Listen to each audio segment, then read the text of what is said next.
बच्चू कडूंचं आंदोलन आटोपलंय। नागपूरमधील परिस्थिती आता पूर्वपदावर आल्याचं पाहायला मिळतंय।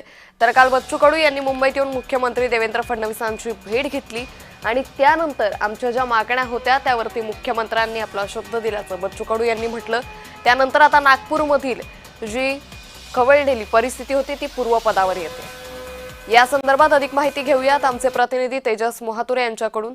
तेजस, बच्चू कडूंचं आंदोलन आटोपलं आणि नागपूरमधील परिस्थिती पूर्वपदावर, काय अधिक अपडेट?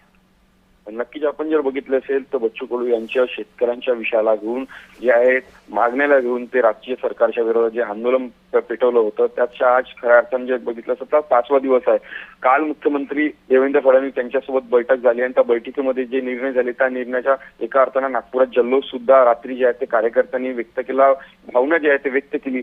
आपण जर बघितलं असेल तर संपूर्ण जे इतर जिल्ह्यातील जे कार्यकर्ते आहेत, महाराष्ट्रातील कानाकोपऱ्यातील संपूर्ण कार्यकर्ते आता आपल्या घरी निघायला लागलेत आणि आनंद व्यक्त करतायत। ज्या पद्धतीने शेतकऱ्यांनी काळी दिवाळी साजरी केली होती, आता मात्र कुठं त्यांनी हा संपूर्ण सुटकीचा श्वास घेतला आणि 20 जून पर्यंत वाट आम्ही पाहणार आहोत, आमच्यासाठी ऐतिहासिक क्षण असणार असं सुद्धा शेतकऱ्यांनी व्यक्त केले। त्यामुळे आता जे काही सध्या परिस्थिती नागपुरात होती ते आता पूर्वपदावर आल्याची त्याच्या घडीला निश्चित तेजस, त्यामुळे एकंदरीतच नागपूरमधील परिस्थिती ही आता पुन्हा पूर्वपदावर आल्याचं दिसून येते।